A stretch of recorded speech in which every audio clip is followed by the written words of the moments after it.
জান্নাতের স্থায়ী বাসিন্দা এবং জাহান্নামের স্থায়ী বাসিন্দা কারা হবে?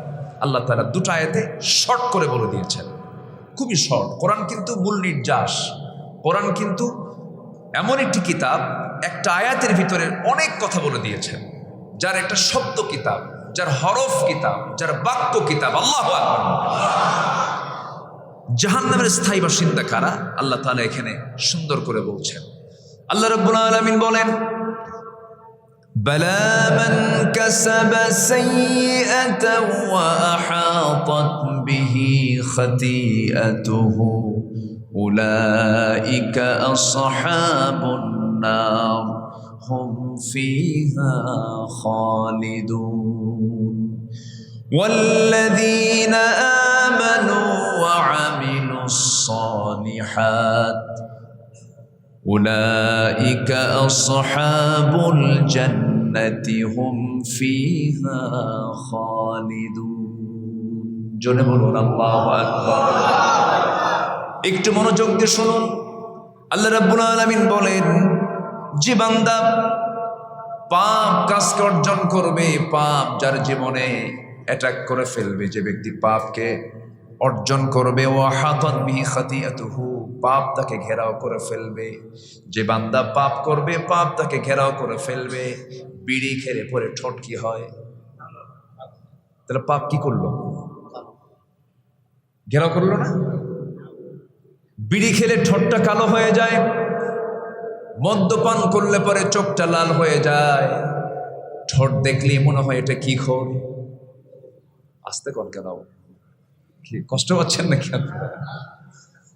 বিড়ি খাইলে বিড়ির চিহ্ন তার চেহারায় ফুটে ওঠে, পাপ করলে পাপের চিহ্ন তার চেহারায় ফুটে ওঠে, মদ্যপান করলে পরে চোখটা লাল হয়ে যায়, চোখ দেখলেই মনে হয় লোকটা কি, হ্যাঁ, মদ খাও। চেহারায় চিহ্ন ফুটে ওঠে। যখন কোনো বান্দা পাপ কাজ করে ফেলে, সঙ্গে সঙ্গে পাপ তাকে ঘেরাও করে ফেলে। যখন যে বান্দা রেগুলার কোনো পাপের কাজে যখন জড়িয়ে পড়বে, তার মধ্যে 7টা জিনিস চলে আসবে। 1 নাম্বার হলো সে নির্লজ্জ হয়ে যাবে। কি হবে? নির্লজ্জ, লজ্জা থাকবে না। দেখেন না মেয়েদের চলাফেরাগুলো, ওদের গায়ে কাপড় চোপড় নাই, এরপরেও বলে আমার কি কোনো মান সম্মান নাই? কি কথা কি বুঝতেছেন? মানে মাথায় টুপি দিয়া, পরনে লুঙ্গি নাই, পরনে কি নাই, মানে টুপির খুব মেহনত চলতেছে কিন্তু এদিকে লুঙ্গি নেই তার। আমার বন্ধুগণ, যখন কোনো বান্দা পাপ করবে, পাপ করার সঙ্গে সঙ্গে তার মধ্যে 7টা খারাপ দিক চলে আসবে। নাম্বার 1 হলো সে নির্লজ্জ হবে, তার মধ্যে কোনো হায়া থাকবে না, শরম থাকবে না। নাম্বার 2 হলো চেহারার যে মূল সৌন্দর্য তার নষ্ট হয়ে যাবে, চেহারার কোনো সৌন্দর্য থাকবে না। হয়তো বলবেন হুজুর অনেক তো কালো মানুষ আছে, সে আবার কেমন চেহারা, সে ভালো কাজ করলে তার চেহারা কেমন করে সুন্দর হবে? মানুষের চামড়াটা কালো আর ধলা কি সৌন্দর্যের চাবি, সৌন্দর্যের মাপকাঠি নাকি? কালো গায়ের স্কিনটা কালো, এটা মানেই যে সে অসুন্দর তা নয়। স্কিনটা সাদা এ মানে যে সে চেহারার সৌন্দর্য তার ভালো তা নয়। চেহারার যে প্রকৃত নূর, চেহারার যে মূল সৌন্দর্য, এই সৌন্দর্য যখন কোনো বান্দা পাপ করে এটা হারিয়ে যায়। এটা কি হয়? হারিয়ে যায়। নাম্বার 3 হলো ওই বান্দা ধীরে ধীরে রোগাক্রান্ত হয়ে পড়ে। নাম্বার 4 হলো তার রিজিকটা কমে যায়। হয়তো বলবেন হুজুর আকাম কুকাম যারা করে তারা তো কোটি কোটি টাকার মালিক, মিলিয়ন বিলিয়ন ট্রিলিয়ন ডলারের মালিক, আপনি কি বলছেন এই কথা? রিজিকটা তার নষ্ট হয়ে যায়, রিজিকটা তার কমে যায়। কিন্তু আমরা অনেকে মনে করি টাকাই শুধু রিজিকের মানদণ্ড না। সম্পদ যদি সকল রিজিকের মূল হয়ে থাকে, এটা ভুল ধারণা। অনেকের কোটি কোটি টাকা আছে কিন্তু বাড়িতে ঢুকলে পরে তার সুখ নাই। বাড়িতে ঢুকলে কি নাই? সুখ নাই। কেন সুখ নাই? বউ আরেকদিকে লাইন মারে, বউ আরেকদিকে কি করে? লাইন মারে। মেয়েটা ইয়াবা খায়া শীত হয়ে পড়ে থাকে। ছেলেটা মাঝে মাঝে এসে বাবার কাছে এসে পিস্তল মাথায় ঠেকায় বলে দে এত কোটি টাকা। আছে না? এরকম ফ্যামিলি কি আছে? আছে। দিন দিন এই জাতীয় ফ্যামিলি কমছে না বাড়ছে? বাড়তেছে। সুখ নাই। রিজিক একটি গুরুত্বপূর্ণ বিষয়। একটা জীর্ণ শীর্ণ ঘর, কোনো এসি নাই, সুন্দর বাড়ি নয়, সিম্পল একটি কুড়ে ঘরের মধ্যেও আল্লাহ তাআলা রিজিক দিয়ে ভরপুর করে দিতে পারেন। কেমন? যার জীবনে একটা একজন সুন্দর স্ত্রী আছে, সে বড় রিজিক প্রাপ্ত একজন বান্দা, আলহামদুলিল্লাহ বলেন। যার নেক সন্তান আছে, সে বড় ভাগ্যবান একজন মানুষ। নেক সন্তান, নেক স্ত্রী, এটা বড় রিজিকের একটা অংশ। টাকা পয়সা সর্বনিম্ন একটা রিজিক, এটা সর্বনিম্ন স্তর, এটা কিছুই না, এটা যায় আসে, এটা যায় আসে। সম্মানিত ভাইয়েরা, সবচাইতে সর্বোত্তম রিজিক যেটা, সেটা হলো যে বান্দা আল্লাহকে সন্তুষ্ট করতে পেরেছে। জোরে বলি সুবহানাল্লাহ। আমরা কাকে সন্তুষ্ট করতে চাই? আল্লাহকে সন্তুষ্ট করতে চাই। আমাদের সবচেয়ে বড় রিজিক হলো সম্মানজনক জায়গা, জান্নাত। আমরা জান্নাতকে পেতে চাই না? সবাই কি জান্নাত পেতে চাই? আসল রিজিক কোথায় আছে বলেন? কোথায় আছে? জান্নাতে। দুনিয়াতে আসল রিজিক পাবেন না। ক্ষণিকের জন্য আমরা এই দুনিয়াতে এসেছি, আমি আপনি চলে যাব। এখন সবচেয়ে বড় চ্যালেঞ্জ হলো জাহান্নামের যদি স্থায়ী বাসিন্দা না হতে চাই, আমরা পাপ করব না ছাড়ব? পাপ করব না পাপ ছাড়ব? কিন্তু এই দুনিয়া থেকে পাপ হয় না। আসতে কয়, এখানে যারা বসে আছেন জীবনে একটা গুনাহ করেন নাই, কে কে হাত তোলেন? এরকম কেউ কি আছে? যদি কেউ হাত তোলেন তাহলে ভাববো ওটাই ফেরেশতা, ওটা মানুষ না। ওটা কি? ফেরেশতার হাত তোলার যোগ্যতা আছে, যে হ্যাঁ আমার জীবনে কোনো গুনাহ নাই। কেন? গুনাহ করার যোগ্যতাই নেই, গুনাহ করার যোগ্যতাই নেই। কিন্তু আমার আপনার গুনাহ করার যোগ্যতা আছে না নাই? আছে। আল্লাহ তাআলা আমাকে চোখ দিয়েছেন, আমার ভিতরে লোভ দিয়েছেন, আমার ভিতরে কামনা বাসনা দিয়েছেন। যুবতীকে সামনে দেখলেই কি করে? চেয়ে থাকে। আমাদের এক কবি, জাতীয় কবি মরহুম মকবুর কাজী নজরুল, তিনি বলেছেন কোন একটা কবিতার মধ্যে একটা লাইন,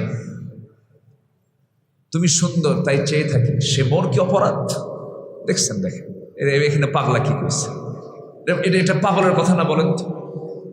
তুমি সুন্দর তাই চেয়ে থাকে, সে মোর কি অপরাধ? অবশ্যই অপরাধ। এটা কবি বললেই হবে না তো, এটা তার আবেগ দিয়ে কথা, এটা বিবেক দিয়ে কথা নয়। মানুষের ভিতরে দুটো কাজ করে, একটা হচ্ছে আবেগ, আর একটা কি? বিবেক। আবেগ দিয়ে কি ইসলাম মানা যাবে? বিবেক হচ্ছে পৃথিবীর সবচেয়ে বড় রাডার। যার বিবেকটাকে, যে বান্দা তার বিবেকটাকে সুস্থ রাখবে, সে সোজা জান্নাতে চলে যাবে। আবেগ দিয়ে ইসলাম মানলে হবে না, ইসলাম মানতে হবে বাস্তবতায়, কোরআন হাদিসকে সামনে রেখে।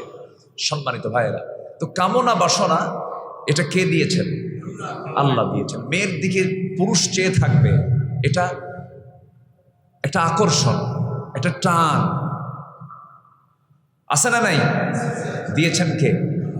দোষ কার? আল্লাহ। আল্লাহর দোষ? আল্লাহ রাব্বুল আলামিন আবার নিজেই বলছেন, زين للناس حب الشهوات من النساء والبنين والقناطير المقنطرة من الذهب والفضة والخيل المسومة والأنعام والحرث ذلك متاع الحياة الدنيا والله عنده حسن المآب। জোরে বলুন আল্লাহু আকবার। মানুষের জন্য আকর্ষণীয় করে দেওয়া হয়েছে 6টা জিনিসকে। নাম্বার 1, আল্লাহ তাআলা এখানে বলেছেন নারীকে পুরুষের জন্য, পুরুষকে নারীর জন্য আকর্ষণ করে দেওয়া হয়েছে। একটা মেয়ে যখন হেঁটে যায়, পুরুষ তার দিকে চেয়ে থাকে। কিন্তু চেয়ে থাকে কেন? আকর্ষণ করে দিয়েছেন আল্লাহ রাব্বুল আলামিন। আল্লাহ চাইতে মানা করেন নাই, তাকিয়ে থাকতেও মানা করেন নাই। তুমি তাকিয়ে থাকো, কিন্তু আমার নিয়মটা তুমি ফলো করে তাকাও। তুমি যদি সুন্দর করে হিজাব কবুলের মধ্য দিয়ে বিয়ের পদ্ধতি অবলম্বন করে যদি তোমার স্ত্রীর দিকে যদি বারবার তাকাও, প্রত্যেকটা নজর আমি আল্লাহ তাআলা সওয়াব দিয়ে দেব। মাওয়াদ্দাতাও ওয়া রাহমা, স্বামী স্ত্রীর সম্পর্ক যদি হয়ে থাকে তোমার ভিতরে, তার ভিতরে, এর মধ্যে শুধু আমি মুহাব্বতটা দেই না, রহমতের সঙ্গে যোগ করে দেই। জোরে বলেন সুবহানাল্লাহ। স্বামী স্ত্রী এই সম্পর্কের মধ্যে দুটো জিনিস থাকে, একটা হচ্ছে ভালোবাসা এবং রহমত। আর স্বামী স্ত্রী ছাড়া যে ওই যে গাছতলা, বটতলা, আর কি তলা আছে, আচ্ছা বাঁশতলা, যাই হোক, আচ্ছা এই যে সিপাই সুপাই যে জোড়া জোড়া বসে থাকে, এখানে ভালোবাসা কিছু কাজ করে, কিছু যে কাজ করে না তা না, ভালোবাসা কিছু কাজ করে, তো কিছু চোখের পানিও ফেলে। শোনো, আমি তোমার ছাড়া বাঁচবই না, এই ক্ষণিকের জন্য কিছু ভালোবাসা কাজ করে। কিন্তু এই ভালোবাসার মধ্যে কিছু ভালোবাসা থাকতে পারে, কিন্তু কোনো রহমত, যে কাজে রহমত নাই সেই কাজে কোনো বরকত। ওটাকে লাভ না লস? ওটাকে লাভের প্রজেক্ট না লসের প্রজেক্ট? লসের প্রজেক্ট। আজকে বিয়েকে উৎসাহিত না করে আজকে জেনাকে উৎসাহিত করা হয়। একটা ছেলে মেয়ে, কম কথা না, একটা পর নারী, একজন পরপুরুষ, তারা একাকী বসে গল্প করছে, তারা ডেটিং করছে, একজন দুজন মিলে রুম ভাড়া করে মাসের পর মাস থাকতেছে, আকাম কুকাম করছে, জেনা করছে, ব্যভিচার করছে। এখানে যদি কেউ কাউকে বাধা দিতে যায়, এদেরকে যদি বাধা দিতে যায়, তখন বলা হয় এটা মানবাধিকার লঙ্ঘন, স্বাধীনতায় হস্তক্ষেপ। আর ওই দিকে যদি একটা ছেলে মেয়ের সাথে যদি বিয়ে হয়ে যায়, যদি বয়সটা যদি একটু 18-র কম হয়, তখন বলে এটা বাল্য বিবাহ, এটা চরম অপরাধ। কি কথা কি বুঝতেছেন? তাহলে এই আকাম কুকাম ভালো না বিয়ে হওয়া ভালো? কি হওয়া ভালো বলেন? বিয়ে হওয়া। আমি ম্যাক্সিমাম জায়গায় আমি এই কথাটা বেশি করে বলার চেষ্টা করি, কারণ ইহুদি খ্রিস্টানদের বড় টার্গেট হলো সমাজে জেনাটা বাড়ায়া দাও। সমাজে কি বাড়ায়া দাও? জেনা বাড়ায়া দাও। আর ইমানদারদের দায়িত্ব হচ্ছে সমাজকে জেনামুক্ত করো, অবৈধ সম্পর্ক সমাজ থেকে বন্ধ, মানে এটাকে রোধ করার চেষ্টা করো, এটাকে বন্ধ করার চেষ্টা করো। কিন্তু আজ আমাদের সমাজেও একটা ট্র্যাডিশন চালু হয়েছে, মেয়েদের বিয়ে দিতে দিতে, ছেলেদের বিয়ে দিতে দিতে মোটামুটি 40 বছর হয়। আছে না নেই বলেন? যত বড় শিক্ষিত হয় তার বিয়ে দিতে তার সময় কম লাগে না বেশি লাগে? মানে শিক্ষিত মানে বিয়ে কি হবে? লেট হবে, লেট ম্যারেজ। আর লেট ম্যারেজ মানে কি হলো? এটাই হচ্ছে স্ট্যাটাস। মানে আকাম কুকাম আগে কইরা সব শেষ, জীবন যৌবন যা ছিল সব শেষ কইরা 40-35 বছর বয়সে বিয়ে করে। ও কি ঠিক আছে? আস্তে ও কি ঠিক আছে? সম্মানিত ভাইয়েরা, আজকে সমাজে যত পাপ আছে এর মধ্যে সবচেয়ে বড় মহামারী আকার ধারণ করেছে হলো যে পাপ, সেটা হলো জেনার পাপ। আসতে বলবেন না, কি ঠিক কি না? কিসের পাপ বলেন? জেনার পাপ। কার ছেলেরা করে? কার মেয়েরা করে? আমার আপনারই বলবো, আমার দেশের সন্তানরা আজকে বিপদগামী হয়ে যাচ্ছে, নষ্ট হয়ে যাচ্ছে। আমরা অপরাধী আজ। কেন? আমরা সচেতন না, আমরা খেয়াল রাখি না। বিয়ে করতে করতে 50 বছর পার হয়ে যায়, এরপরে বিয়ে করে। 50 বছরে বিয়ে করছে, 55 বছর 60 বছর বয়সে বাচ্চার বাপ হয়েছে। দাড়ি চুল কি কাঁচা আছে না পাকা হয়ে গেছে? সব পাকছে। তো পাকা দাড়ি নিয়ে আর পাকা চুল নিয়ে যখন ছোট বাচ্চা 3-4 বছরের বাচ্চা নিয়ে যখন রাস্তায় হাঁটে, তখন বাচ্চাকে লক্ষ্য করে বলে, আচ্ছা বাবা, এটা তোমার দাদা না নানা হয়? বাপই যখন হবেন তখন দাদার বয়সে বাপ হয়ে লাভ কি? বাবার বয়সে বাবা, ঠিক কিনা? আপনি আপনার ষোড়শী মেয়েকে বিয়ে দিলেন না, 25-30 বছর হয়ে গেল, আপনি বিয়ে দিলেন না। সে যদি কোনো অপকর্মে, সে যদি কোনো জেনার দিকে যায়, এটার গুনার অংশ কি আপনি বাপ মা আপনি পাবেন না মনে হয় নাকি? কি এই যুবকরা রাগ করতেছে নাকি? তোমরা তোমাদের পক্ষেই তো যাচ্ছে ওয়াজগুলো, ভালো করে কও, হা হু কও কিছু।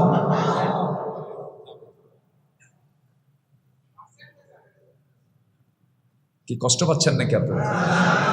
আমি আজকে খুব সহজ করে বলার চেষ্টা করছি, জান্নাতের স্থায়ী বাসিন্দা যদি হতে চাই, পাপ ধরবো না পাপ ছাড়বো? পাপ ধরবো না পাপ ছাড়বো? পাপ ছেড়ে দেব। পাপ করলে 7টা জিনিস আমাকে ঘেরাও করে ফেলবে। 1 নম্বর নির্লজ্জ হব, নাম্বার 2 সৌন্দর্য নষ্ট হয়ে যাবে, নাম্বার 3 রিজিক কমে যাবে, নাম্বার 4 হলো বরকত শূন্য হবে, কোনো বরকত থাকবে না, নাম্বার 5 হলো সবাই তাকে ঘৃণা করবে। সবাই তাকে কি করবে? ঘৃণা করবে। আচ্ছা, যে মোনাফেক, সে কি মোনাফেককে পছন্দ করে? আসতে কর, নিজে মোনাফেক কিন্তু কারে ও তো ভালো না, তো পাক্কা মোনাফেক, ও কিন্তু নিজে মোনাফেক। মানে পাপ, মানে পাপীও কিন্তু পাপীও পাপীকে ঘৃণা করে, পাপীও পাপীকে ঘৃণা করে। সম্মানিত ভাইয়েরা, এই জন্য সবার ঘৃণা থেকে বাঁচার জন্য আমরা পাপকে ছাড়ব। নাম্বার 6, যখন বান্দা বেশি করে পাপ করে তখন তার অন্তরটা কালো হয়ে যায়। কি হয়ে যায়? কালো হয়ে যায়। অন্তরটা তার ফ্রেশ থাকে না, দুনিয়ার বক্রতা তার মধ্যে এসে জমা হয়ে যায়। আকাম কুকাম করতে করতে ওর দিলটা মরে যায়, ও যা ইচ্ছা তাই করতে পারে। ইদা লাম তাস্তাহি ফাসনা মা শি'তা, সে লজ্জাহীন হয়ে পড়ে, আর লজ্জাহীন যা ইচ্ছা তাই করে, লজ্জাহীন যা ইচ্ছা তাই করে। নাম্বার 7 হলো সে 1000 বার দোয়া করলেও দোয়া কবুল হয় না। সারা বছর আকাম কুকাম কইরা সবে কদরের রাতের সন্ধ্যার দিকে এসে হুজুরকে বলে, হুজুর সারা বছর তো আকাম কুকাম খুব করছি, হুজুর আজকে এমন একটা দোয়া করবেন যেন সব আকাম কুকাম ধুইয়া মুছে সাফ হয়ে যায়। আছে না নাই বলেন? হুজুর কয়, ঠিক আছে এমন দোয়া দেবো যে দোয়ায় তোমার আর কোনো গুনাহ থাকবে না, তুমি দিবা কি কও? তোমার আজকে জান্নাত পার করে জাহান্নাম দিয়ে দেবো, যাও। হুজুরও কম না, আছে না নাই বলেন? সস্তা জান্নাত দেখায় দেয়, সস্তা জান্নাত দেখায় দেয়, হুজুর আছে না নাই? আপনি মদ খাবেন, আপনি জেনা করবেন, আপনি ওজনে কম দিবেন, আপনি মানুষকে ঠকাবেন, আপনি মিথ্যা মামলা দিবেন, মিথ্যা সাক্ষী দিবেন, জনগণকে ধোঁকা দিবেন, আপনি 14 বার হজ করলে আপনার হজ কবুল হবে না। পাপ ছাড়তে হবে। আমরা পাপ ছাড়বো, এটা সবচেয়ে বড় চ্যালেঞ্জ। জোরে বলি ইনশাআল্লাহ। আপনার জিকির আজকার কিছু বাদ গেছে, কিছু নফল নামাজ বাদ গেছে, নফল জিকির বাদ গেছে, কোনো সমস্যা নাই। পাপ ছেড়ে দেব, এটা আমার সবচেয়ে বড় অর্জন। আলহামদুলিল্লাহ। আমার বন্ধুগণ, আল্লাহ রাব্বুল আলামিন বলছেন, বালা মান কাসাবা সাইয়্যাতান ওয়া আহাতাত বিহি খাতিআতুহু ফাউলাইকা আসহাবুন নারি হুম ফিহা খালিদুন। বান্দা তুমি পাপ করবে, পাপ তোমাকে ঘেরাও করে ফেলবে, আর যখন তুমি পাপ করতে করতে যখন পাপটা তোমার জন্য ইজি হয়ে যাবে, জাহান্নাম তোমার খুব নিকটবর্তী হয়ে যাবে।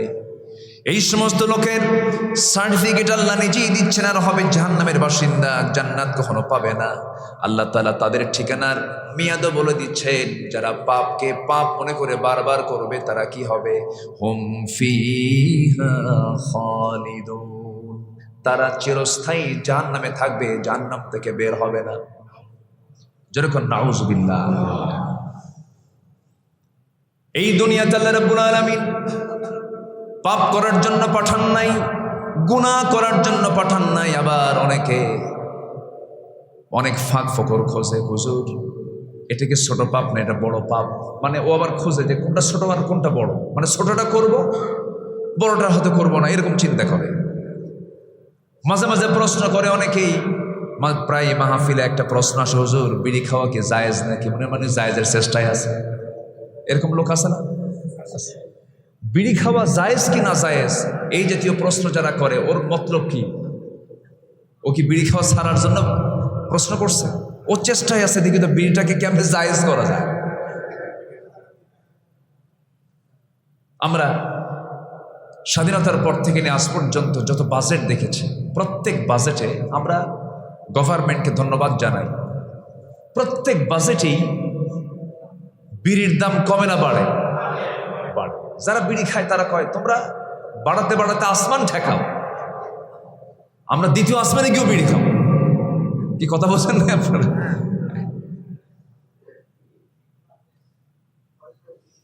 উম্মতে মুহাম্মাদি আজকে কি পরিমাণ নেশার জগতে আছে, কেউ নেশামুক্ত নাই। ম্যাক্সিমাম যদি প্রশ্ন করা হয় বিড়ি খাওয়া লোকের পরিমাণ আমার দেশে কম না বেশি?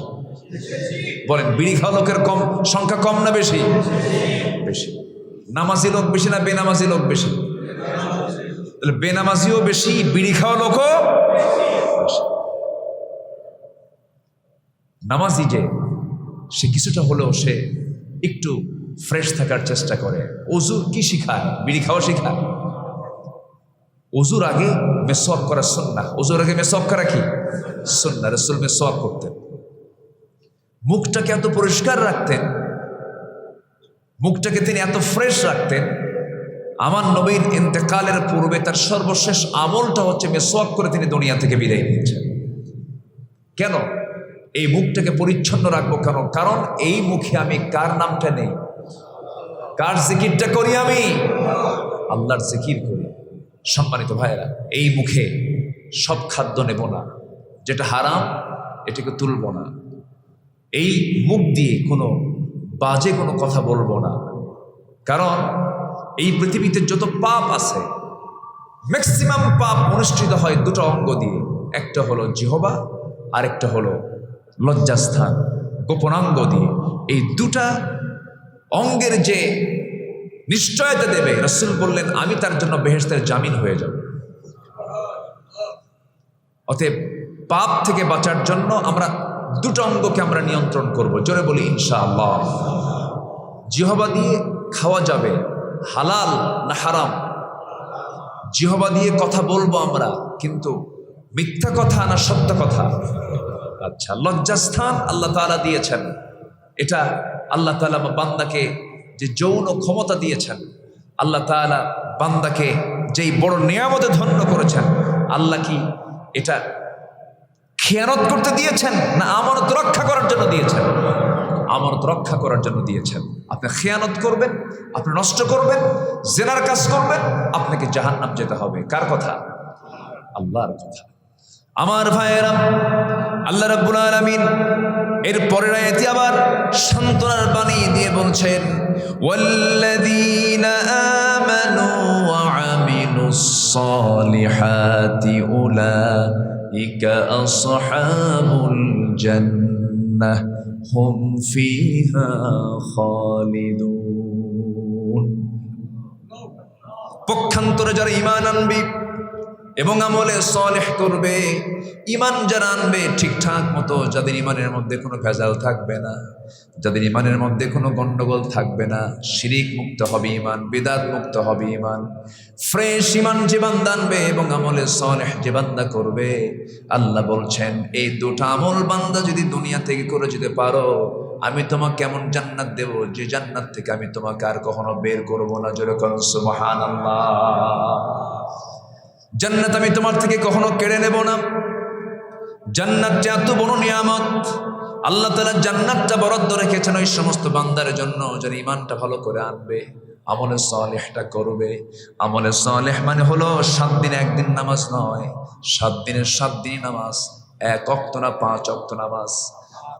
5 ওয়াক্ত নামাজ এত গুরুত্বপূর্ণ একটা বিষয়। বান্দা যতগুলো অপরাধের কারণে বান্দা জাহান্নামে যাবে, এর মধ্যে 1 নম্বর অপরাধ আল্লাহ তাআলা তার হকের ব্যাপারে তিনি বান্দাকে সতর্ক করেছেন, বান্দারে 1 নম্বর অপরাধ হলো নামাজ না পড়ে আসবে, আমি তোকে জাহান্নামে ঢুকায় দেব। আল্লাহ রাব্বুল আলামিন সূরা মুদ্দাসসিরের মধ্যে বলছেন, মা সালাকাকুম ফি সাকার ক্বালু লাম নাকু মিনাল মুসাল্লিন ওয়া লাম নাকু নুতঈমুল মিসকিনা ওয়া কুন্না নাখুযু মা'আল খায়িদিন ওয়া কুন্না নুকাযযিবু বিয়াউমিদ্দিন হাত্তা আতানাল ইয়াকিন। জোরে বলুন আল্লাহু আকবার। ও বান্দারা, আজকে তোমরা জাহান্নামে কেন? জাহান্নামীরা বলবে, দুনিয়ার জিন্দেগিতে আমরা 4টা কাজ করে আসি নাই। নাম্বার 1 হলো আজানগুলো শুনেছি, কানে আজানের আওয়াজটা চলে আসছে, কিন্তু আজান শোনা মাত্রই মসজিদে না গিয়ে আমরা হেলায় খেলায় বিভিন্ন কাজে কর্মে নিজেকে জড়িয়ে রেখে নামাজটা আমরা বাদ দিয়েছি, ঘুমের মধ্যে আমরা কাটিয়ে দিয়েছি। এই জন্য আজকে আমরা জাহান্নামে। আমার বন্ধুগণ, এই দুনিয়াতে নির্দিষ্ট একটা টাইম এসেছি, 1 সেকেন্ড আগেও মরণ হবে না, 1 সেকেন্ড পরেও মরণ হবে না। সবাই দুনিয়া থেকে বিদায় নিয়ে নেব। এই জন্য আমার আপনার দায়িত্ব হলো, আমি যদি ইমানের দাবি যদি করতে চাই, আজান শোনার সঙ্গে সঙ্গে বান্দা অন্য কাজে না নামাজে, অন্য কাজে না নামাজে, নামাজে চলে যেতে হবে। যে বান্দা আজান শোনার পর নামাজটা তার মধ্যে, নামাজের আগ্রহ যার মধ্যে আসে না, সে বান্দা কখনো প্রকৃত ইমানদার হতে পারে না। যদি প্রশ্ন করেন একজন কাফির, একজন এবং মুমিন, একজন মুসলিম, একজন কাফিরের মধ্যে তফাৎটা কি, রাসূল তার হাদিসের বয়ানের মধ্য দিয়ে বলে দিয়েছেন, স্পষ্ট করে বলে দিয়েছেন, আল ফারকু বাইনাল মুমিন ওয়াল কাফির তারকুস সালাহ। কাফের এবং মুমিনের মধ্যে পার্থক্য সৃষ্টি করে দেয় হলো নামাজ। কি পার্থক্য সৃষ্টি করে দেয়? নামাজ। এত বড় একটি বড় কাজ হচ্ছে নামাজ। সেই নামাজ আজকে বান্দা পড়ে না, অথচ সমাজের কত নেতৃত্ব আছে, কত নেতৃত্বের দেখেন না, মানে রাস্তা দিয়ে চললে এত পোস্টার, এত ব্যানার, এত ফেস্টুন, সব হাত উঁচু করে মনে খাওয়ার জন্য আসতেছে। এত নেতৃত্বের অহংকার, এত নেতৃত্বের মানে প্রদর্শনী ডিসপ্লে আমরা লক্ষ্য করে দেখি, কিন্তু যেসব নেতৃত্বে নামাজের কোনো আহ্বান নাই, এটা কি সৎ নেতৃত্ব না অসৎ নেতৃত্ব? সৎ না অসৎ নেতৃত্ব? অসৎ নেতৃত্ব। যে নেতৃত্বে, যে দলের ভিতরে, যে নেতৃত্বের ভিতরে নামাজের আহ্বান নাই, নামাজের তাকিদ নাই, নামাজের ডাক নাই, সেই নেতৃত্ব হলো আবু জাহেলদের নেতৃত্ব। সম্মানিত ভাইয়েরা, সম্মানিত বন্ধুগণ, তাহলে আমি সেই নেতৃত্ব মানব যে নেতৃত্বে কি আছে? নামাজ আছে। আমরা সবাই কি 5 ওয়াক্ত নামাজ পড়তে রাজি আছি? সবাইকে 5 ওয়াক্ত নামাজ পড়তে রাজি আছি? আল্লাহ কবুল করুন, জোরে বলি আমিন, আরো জোরে আমিন। নামাজ কার হক? আসতে বলবেন না, কার হক?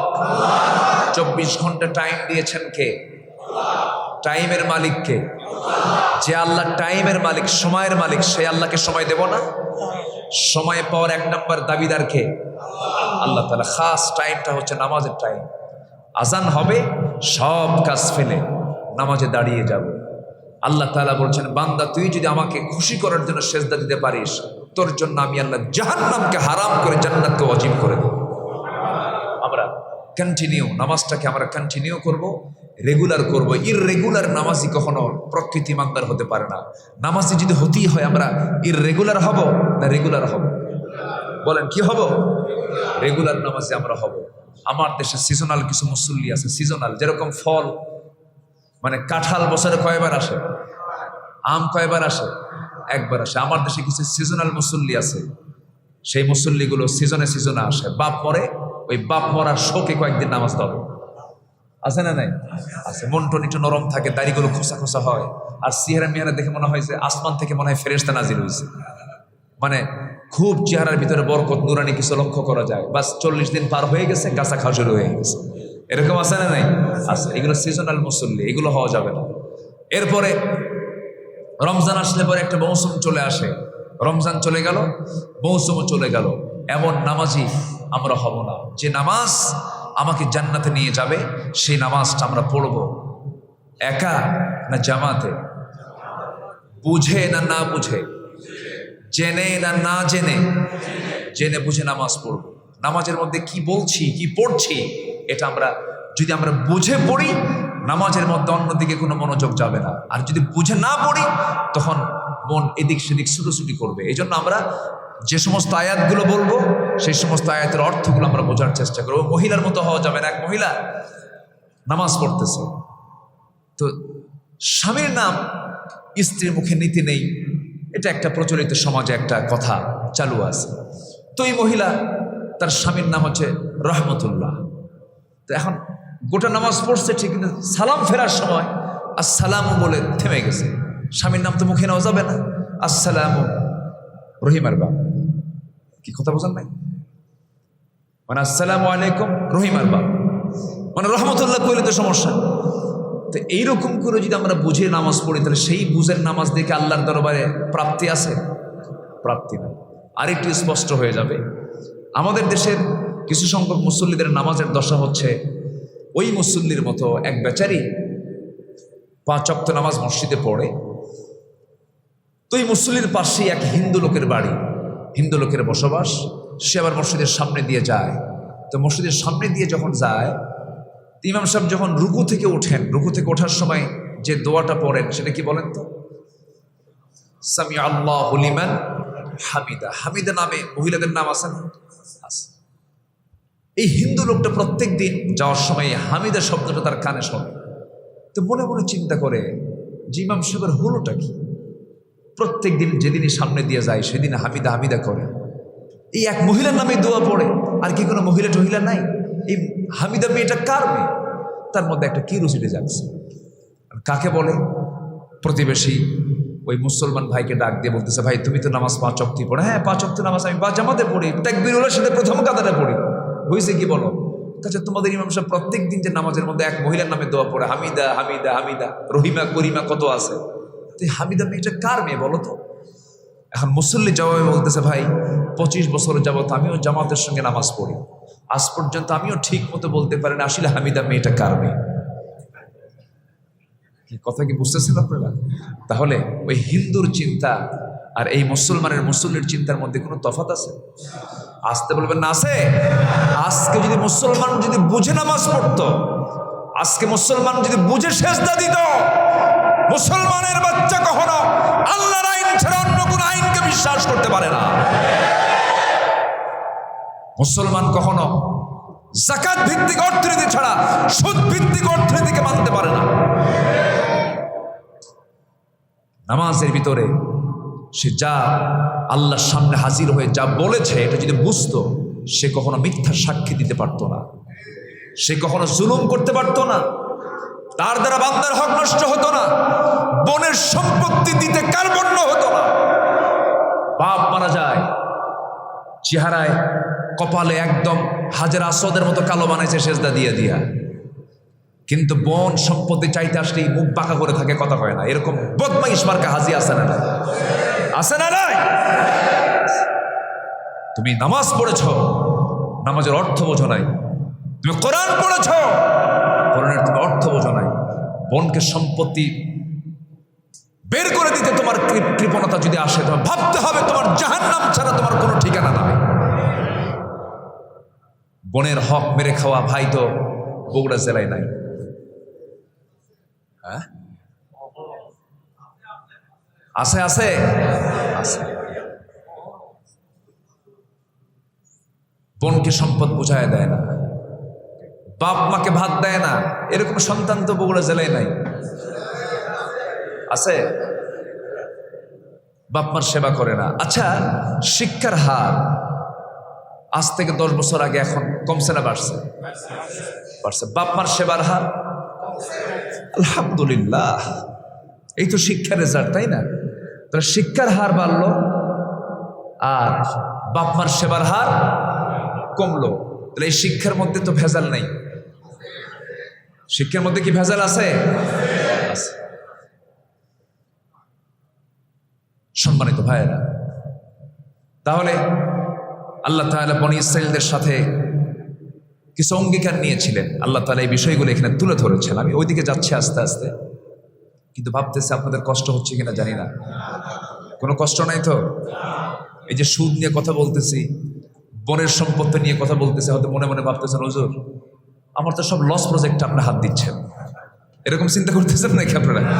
সব তো আমার লস হয়ে যাচ্ছে, এরকম যদি ভাবেন তাহলে আমার কিচ্ছু করার নাই, আমাকে সত্য কথা বলতেই হবে। কারণ আমার আজকের সাবজেক্ট হলো জান্নাতের স্থায়ী বাসিন্দা কারা হবে আর জাহান্নামের স্থায়ী বাসিন্দা কারা হবে। জাহান্নামের স্থায়ী বাসিন্দা তারা হবে যারা পাপ করবে। যারা কি করবে? পাপ করবে। আর জান্নাতের স্থায়ী বাসিন্দা কারা হবে? যারা ঈমান আনবে, পাপের বিপরীত আমলে সালেহ যারা করবে। জোরে বলে সুবহানাল্লাহ। তাহলে আমরা কোনো হককে মেরে খাবো কারো? কোনো বান্দার হক নষ্ট করব আমরা? মুখ থেকে কখনো মিথ্যা কথা বলবো আমরা? মিথ্যা সাক্ষী দেব? বাজে কথা বলবো? গীবত শেখায়েতে যাব? কারো প্রতি মিথ্যা অপবাদ চাপিয়ে দেব? যুবকরা, অবৈধ কোনো সম্পর্ক কোনো নারীর সঙ্গে জড়ানো যাবে? যাবে না। তোমার সিদ্ধান্ত তোমাকে চেঞ্জ করতে হবে। যদি তুমি রং ওয়েতে থাকো, রাইট ওয়েতে তোমাকে ফিরে আসতে হবে। কারণ দুনিয়াতে আমরা এসেছি একটা ক্ষণিকের মুসাফির হয়ে। আমরা যে কোনো মুহূর্তে দুনিয়া থেকে বিদায় নিয়ে নেব। একটু আমল নামাটা যদি ভারী হয়ে যায়, নেক আমলটা যদি একটু ভারী হয়, আমার আপনার জন্য জান্নাতটা খুব ইজি হয়ে যাবে। একটা আয়াত আমাকে খুব ভিতরে আমাকে খুবই নাড়া দেয়। এই আয়াতটা আমি যখন পড়ি আমার কাছে কেমন যেন অস্থিরতা আমার মধ্যে পোষণ হয়। যদিও আয়াতটা খুবই কমন আয়াত, যারা পারেন একটু ঠোঁট মিলে আমার সঙ্গে বলুন। আল্লাহ রাব্বুল আলামিন বলেন, আল কারিআতু মাল কারিআতু ওয়া মা আদরাকা মাল কারিআহ ইয়াওমা ইয়াকুনুন নাসু কাল ফারাশিল মাবথুস وتكون الجبال كالعهن المنفوش فأما من ثقلت موازينه فهو في عيشة راضية وأما من خفت موازينه فأمه هاوية وما أدراك ما هي নারুন হামিয়া। যারা আমলনামাটা নেক আমলনামা যারা ভারী হয়ে যাবে, সেই জান্নাতের বাসিন্দা হয়ে যাবে। যারা আমলনামাটা নেক আমলটা যার পাতলা হয়ে যাবে, জাহান্নামের সে বাসিন্দা হয়ে যাবে। এই জন্য এই দুনিয়াতে পাপ যে হবে না তা নয়, পাপ তো হবে। এই জন্য আল্লাহ তাআলা এখানে ওজনটা মাপের কথা বলেছেন, মিজানের কথা বলেছেন। তোমার গুনাহ হবে, কিন্তু গুনাহটার ওজনটা যেন কম হয়, নেক আমলের পাল্লাটা যেন ভারী হয়ে যায়। তবে গুনাহটা সেই গুনাহ হওয়া যাবে না যে গুনাহ তোমার জন্য জাহান্নামটা, তোমার জন্য জান্নাতটা যে কাজের জন্য বাজেয়াপ্ত হবে, সেই গুনাহগুলো করা যাবে না। গুনাহের মধ্যে কিছু লেভেল আছে। আমি আপনাকে থাপ্পড় মারলাম, এটার শাস্তি একরকম। আমি আপনাকে জখম করে দিলাম, এটার শাস্তি একরকম। আমি আপনাকে পেটের চাকু মেরে দিলাম, এটার শাস্তি আরেক রকম। আবার আমি আপনাকে দুনিয়া থেকে গুলি করে দুনিয়া থেকে বিদায় করে দিলাম, এটা আরেক রকম অপরাধ। থাপ্পড় মেরেছি যে শাস্তি হয়, গুলি করে মানুষ মেরে ফেলা হলো, তার শাস্তি কি একরকম নাকি? গুনার মধ্যে কিছু ক্লাস আছে। কিছু কিছু গুনাহ বান্দা ছোটখাটো যদি কোনো গুনাহ যদি তুমি বান্দা করে ফেলো, সেই সমস্ত গুনার দিকে আমি আল্লাহ তাকাবই না। কারণ রহমান তো কেউ নন, রহমান একমাত্র কে? রাহিম তো কেউ নাই, রাহিম একমাত্র কে? আল্লাহ বলছেন বান্দারে এই ছোট ছোট গুনাহগুলোকে তাহলে আমি কি করব? আল্লাহ রাব্বুল আলামিন বলেন সুন্দর করে, তিনি বলছেন ইন তাজতানিবু কাবাইরা মা তুনহাউনা আনহু নুকাফির আনকুম সাইয়্যাতিকুম ওয়া নুদখিলকুম মুদখালান কারীমা। বান্দা, তুমি যদি তোমার জীবন থেকে বড় বড় কবিরা গুনাহ, কাবাইর, বড় বড় কবিরা গুনাহগুলো যদি তোমার জীবন থেকে মাইনাস করে ফেলে দাও, বান্দা আমি তোমাকে ওয়াদা করছি, তোমার জীবনের অর্জিত যে সমস্ত ছোটখাটো গুনাহগুলো আছে, সমস্ত গুনাহগুলোকে তোমার জীবন থেকে মুছে, তোমার আমলনামা থেকে সব আমি মুছে সাফ করে দিয়ে, ফ্রেশ করে দিয়া, আমি তোমাকে সুন্দর সম্মানজনক জান্নাত আমি তোমাকে দিয়ে দেব। জোরে বলি সুবহানাল্লাহ। কবিরা গুনাহগুলো কি কি? ওই সমস্ত কবিরা গুনাহগুলোর কথা আল্লাহ রাব্বুল আলামিন বিভিন্ন জায়গায় বলেছেন। যেরকম শিরকের কথা বলেছেন, কুফরের কথা বলেছেন, পিতামাতার সঙ্গে উকুকুল ওয়ালিদাইন, নাফরমানি আচরণ, এই সমস্ত আচরণগুলো অত্যন্ত গর্হিত কাজ, বড় ধরনের অপরাধ এগুলো। আল্লাহ রাব্বুল আলামিন এই সমস্ত বিষয় নিয়ে বনী ইসরাঈলের সঙ্গে কিছু অঙ্গীকার নিয়েছিলেন। আল্লাহ তাআলা থার্ড আয়াতে বলছেন ওয়াইদ আখাযনা মিসাকা বনি ইসরাঈলা লা তা'বুদুনা ইল্লাল্লাহ ওয়া বিল ওয়ালিদাইনি ইহসানা ওয়া বিযিল কুরবা ওয়াল ইয়াতামা ওয়াল মাসাকিনি ওয়া কুলু লিন-নাসি হুসনা। জোরে বলুন আল্লাহু আকবার। হে রাসূল, আমি সেই সময়ের কথা আমি আপনি স্মরণ করুন যে সময় আমি বনী ইসরাঈলের সাথে আমি কিছু অঙ্গীকারনামা নিয়েছিলাম। এর মধ্যে 1 নম্বর অঙ্গীকার হলো ইবাদত করবে একমাত্র কার? কারো গোলামি করবে না। কে ছাড়া? কে ছাড়া বলেন? আল্লাহ ছাড়া। এটা এক নাম্বার। নাম্বার 2 হচ্ছে অবিল ওয়ালিদাইনি ইহসানা, পিতামাতার সঙ্গে তোমরা সুন্দর আচরণ করবে। আজকে আমাদের দেশের সামাজিক যে অবস্থা, এই সমাজে পিতামাতার যে আসন, পিতামাতার যে মর্যাদার জায়গা, সেই জায়গায় কি পিতামাতা, সেই মর্যাদার জায়গায় কি পিতামাতা আছে? আসতে বলে আছে, আছে। আচ্ছা, এই পিতামাতার যে মর্যাদা সন্তান দেবে, সন্তান যে পিতামাতাকে যে দামটা দেবে, যে মর্যাদাটা দেবে, এই জাতীয় শিক্ষা একমাত্র যে কিতাবে সবচাইতে আল্লাহ তাআলা গুরুত্ব দিয়ে বলেছেন, সেই কিতাবের নাম কি বলেন তো? বলে সেই কিতাবের নাম কি? আচ্ছা, তাহলে কলেজে ইউনিভার্সিটিতে যারা পড়াশোনা করে তারা কি এই কিতাব পড়ে? আস্তে কর, এই কিতাব পড়ে? তো যদি না পড়ে তাহলে আদব দেবে কি, মর্যাদা দেবে কি? হয়তো বলবেন হুজুর তাহলে আমেরিকা ইউরোপের কি অবস্থা? আমেরিকা ইউরোপে সেই দেশে পিতামাতার মর্যাদা কি? সেই দেশে পিতামাতার সামাজিক অবস্থান কোথায়? অনেক ফ্যামিলিতে সন্তানটা কার সন্তান, সন্তানটার বাপকে সন্তান নিজেও জানে। কথা কি বুঝতেছেন আমার? আচ্ছা, যে সন্তান বাবারই চেনে না, দামটা দেবে কেন? বাবাই তো চেনে না, আছে না নাই? আচ্ছা, পৃথিবীতে আজকে বৈধ সন্তান বেশি না অবৈধ সন্তান বেশি? জারজ বেশি না বৈধ বেশি? জারজটাই বেশি।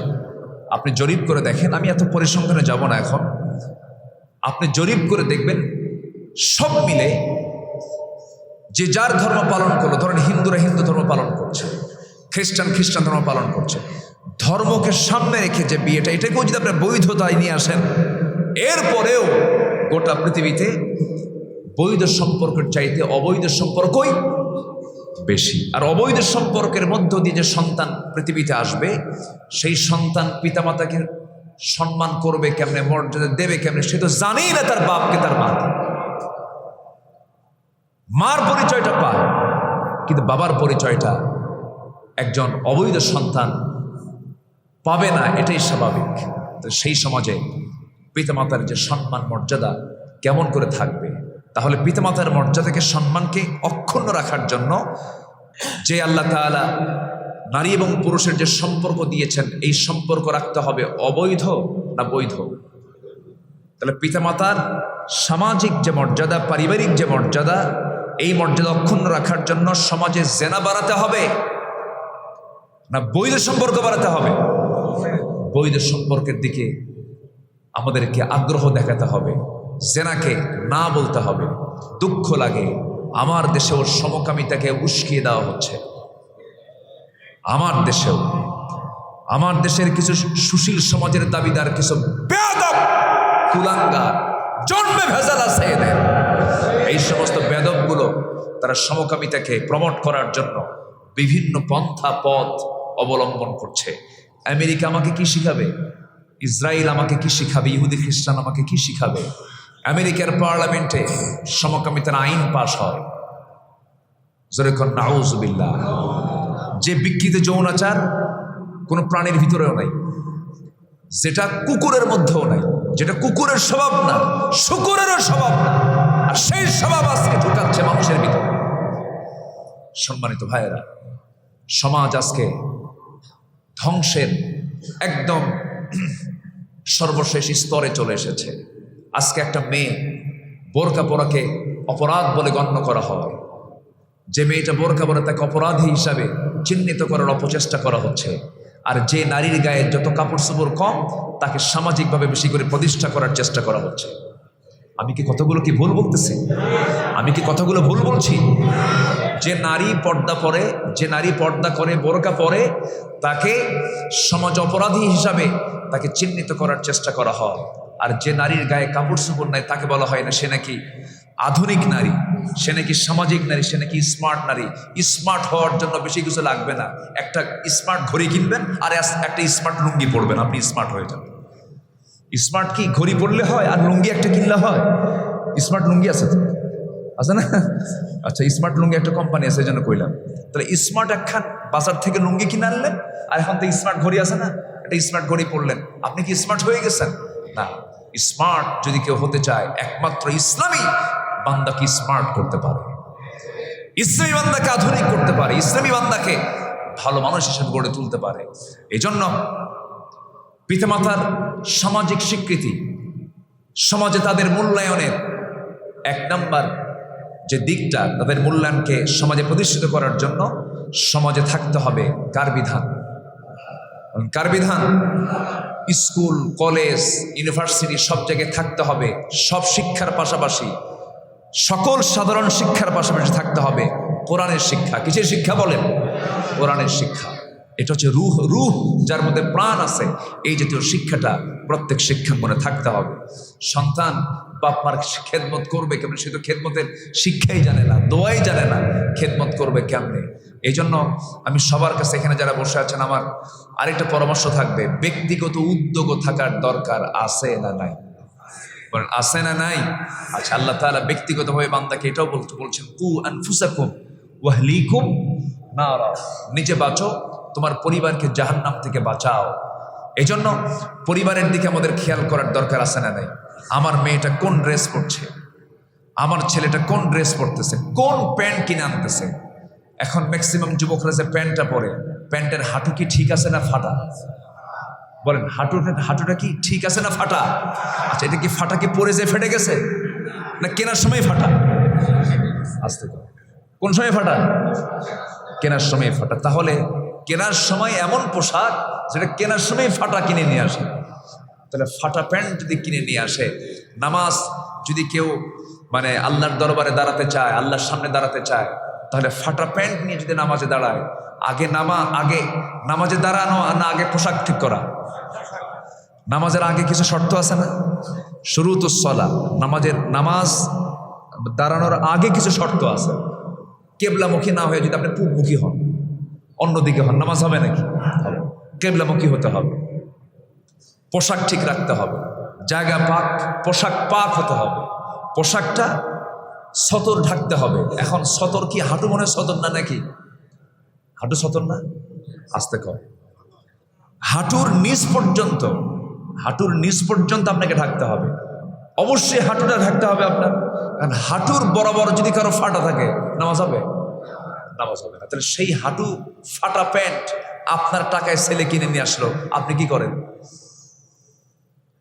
কথা কন কি? কথা রাগ করতেছেন নাকি আপনারা? তাহলে এখানে অবশ্যই পারিবারিক দায়িত্ব আছে না নাই? আচ্ছা, আপনার মেয়ে একটা ওড়না কিনে আনছে, যেটা দিয়ে মাছও মারা যাবে। কি মারা যাবে? মাছ মারা যাবে। অথবা ওটা দিয়া যদি না ওড়না বানায়, যদি মশারি বানায়, মশারিও হবে। তাহলে মশারি মার্কা ওড়না কিনে নিয়ে আসলো আপনার টাকায়, আপনার মেয়ে, আপনি কি করবেন? দায়িত্ব আছে না নাই? কু আনফুসাকুম ওয়া আহলিকুম নারা, নিজে বাঁচো, তোমার পরিবারকে জাহান্নাম থেকে বাঁচাও। নিজের মেয়ে সে কোথায় যাচ্ছে, কি করছে, ছেলেটা তার বন্ধুকে, তার চলাফেরা কোথায়, সে নামাজ পড়লো কিনা, পারিবারিক শাসন থাকতে হবে। ফজর নামাজ পড়বি, কোনো কথা নাই, টেবিলে সবার আগে কিতাব থাকবে কোরআন, কোরআন তেলাওয়াত করবি, হাদিস কয়েকটা পড়বি, এরপর তোর সকল পড়াশোনা, সকল কাজ তুই করবি। এরকম করে যদি পারিবারিক শাসন যদি আজকে থাকতো, অবশ্যই পরিবারগুলো জান্নাতের টুকরা হয়ে যেত। যেই ঘরের ভিতরে কোরআন তেলাওয়াত থাকে, সেই ঘরে কখনো শয়তান ঢোকে না। আল্লাহু আকবার বলেন, আরো যারা আল্লাহু আকবার। আমরা কোরআন দিয়ে দিন শুরু করব, জোরে বলি ইনশাআল্লাহ, আর জোরে বলি ইনশাআল্লাহ। তাহলে ইবাদত হবে একমাত্র কার? নাম্বার 2 হচ্ছে আল্লাহ তাআলা এখানে পিতামাতার সঙ্গে সুন্দর ইহসান, সুন্দর আচরণ করতে বলেছেন। তাহলে আল্লাহর পরেই হলো পিতামাতার জায়গা, পিতামাতার আসন। পিতামাতা খুশি, কে খুশি? আসতে বলবেন না, কে খুশি? পিতামাতা নারাজ, কে নারাজ? আল্লাহ নারাজ। পিতামাতার দিকটা আমরা খেয়াল করার চেষ্টা করব, জোরে বলি ইনশাআল্লাহ। পিতামাতা এত দামি একটা জিনিস, দামি একটা পজিশন। এটা বাপ মা যদি আপনাকে ঘর থেকে বেরও করে দেয়, কথা বুঝতেছেন? বাপ মা যদি আপনাকে অন্যায় করে আপনাকে বাড়ি থেকে বের করে দিয়েছে, আপনি তবুও কিছু বলতে পারবেন না। কি একটা পদ এটা! বাপ মা এমন একটা অপশন। আপনার আব্বা আম্মা যদি আপনাকে ঘাড় ধাক্কা দিয়ে বাড়ি থেকে অন্যায় করে বেরও করে দেয়, আপনি কিচ্ছু বলতে পারবেন না। এই পৃথিবীতে সন্তান তার পিতামাতার কোনোদিন বিচার করতে পারে না। হ্যাঁ, পিতামাতার যদি কোনো দোষ থাকে ফায়সালা করবেন, বিচার করবেন কে বিচার করবেন? আল্লাহ বিচার করবেন। কিন্তু সন্তান বিচার প্রার্থী হয়ে বাপ মার জন্য কাউকে বলতে পারবে না। মারাত্মক কথা, খুব গুরুত্বপূর্ণ একটা বিষয়। এই জন্য বাপ মাকে যেমন করে হোক সন্তুষ্ট করতে হবে। আমরা সন্তুষ্ট করব, জোরে বলি ইনশাআল্লাহ। কিন্তু বাপ মা যদি আবার ওয়াইন জাহাদাকা আলা, যদি তোমার বাপ মা যদি চেষ্টা করে তোমাকে শিরকের দিকে নিয়ে যেতে, সে সময় কি মানা যাবে? মানা যাবে না। বাপ মাকে মানবো যতক্ষণ আমার আব্বা আম্মা কার হুকুম মানবে? আল্লাহর হুকুম মানবে। এক সাহাবী ইসলাম কবুল করেছেন। ইসলাম কবুলের পরে নবীর কাছে এসে বলতেছে, ইয়া রাসূলুল্লাহ, আমার মা তো আমার সঙ্গে কথা বলা বন্ধ করে দিয়েছে, খাওয়া বন্ধ করছে, কি করব? রাসূল বললেন, সাহাবী, তোমার জন্য আল্লাহ এবং রাসূলটা আগে, তুমি কি সিদ্ধান্ত নেবে তুমি আমাকে জানাও। মার সামনে গিয়ে দাঁড়ায় গেছেন সেই সাহাবী। কয়েকদিন চলে যায়, মা খায় না, মা কোনো কথা বলে না। তুই যতক্ষণ ইসলাম না ছাড়বে আমি ততক্ষণ পর্যন্ত খাবো না, তোর সঙ্গে কথাও বলবো না। সাহাবী বলতেছে, ইয়া আমার আম্মা জান, আমি আপনাকে মহব্বত করি, ভালোবাসি, আপনি আমার মা হন, ভালো কথা, কিন্তু একটা বিষয় আমি আপনাকে সুস্পষ্ট ভাষায় জানিয়ে দিতে চাই, মা তুমি না খেয়ে যদি একবার নয় দুবার নয় বারবার মরো, আবার তাজা হও, আবার মরো, এমনটা দৃশ্য যদি আমি বারবারও দেখি, তবু আমি একটা কথাই তোমাকে জানিয়ে দিচ্ছি, সিদ্ধান্ত জানিয়ে দিচ্ছি, আমি তোমাকে ওয়াদা করছি তোমার সব কিছু আমি মেনে নেব, কিন্তু তুমি আমাকে বারবার বলবে, কিন্তু আল্লাহর দিন থেকে, রাসূলের পথ থেকে আমি তোমার সন্তান এক চুল পরিমাণ নড়ব না। জোরে কোন সুবহানাল্লাহ। আমার বন্ধুগণ, ভালোবাসার একটা লেভেল আছে। এক নাম্বার স্তর হলো আল্লাহর ভালোবাসা, নাম্বার 2 হলো রাসূলের ভালোবাসা, নাম্বার 3 হলো দ্বীনি ভালোবাসা, নাম্বার 4 হলো পিতামাতা, আত্মীয় স্বজন, ভাই বোন, এই সমস্ত ভালোবাসা। আমার বন্ধুগণ, কিন্তু ভালোবাসার 1 নাম্বার স্তরটা নির্দিষ্ট করব আমরা কার সাথে? আসতে বলবেন না, কার সাথে? আল্লাহর সাথে। নাম্বার 2 হলো আল্লাহ রাসূলকে আমরা মহব্বত করব, ভালোবাসবো, ইতাআত করব, ইত্তিবা করব। আল্লাহ এবং আল্লাহ রাসূলকে মাইনাস করতে হবে, এমন কোনো কাজ আমার আপনার করা যাবে না যে কাজ করতে গেলে আল্লাহ বাদ হয়ে যায়, রাসূল বাদ হয়ে যায়, সেই কাজে যাওয়া যাবে না। আমার বন্ধুগণ, আমার দেশে এমন কিছু সামষ্টিক কিছু কাজ আছে, এমন কিছু সংগঠিত কাজ আছে, যে সমস্ত কাজ করতে গেলে আল্লাহ বাদ পড়ে যায়, নবীও বাদ পড়ে যায়, এমন কিছু জায়গা আছে না নাই? আসতে বলবেন না, আছে না নাই? আজান হয়, জনসভা চলছে, আজান হয়, মিছিল মিটিং চলছে, নেতার মুখ থেকে একটাবার নামাজের কথা আসে না। ওই সমস্ত নেতৃত্বের মুখে আমরা জুতা মারি। আছে না নাই? আছে। যেখানে গেলে আল্লাহকে হারাতে হবে, যেখানে গেলে রাসূলকে হারাতে হবে, সেই জায়গায় যাওয়ার কোনো দরকার নাই। আল্লাহ সবাইকে বোঝার তৌফিক দান করুন, জোরে বলি আমিন।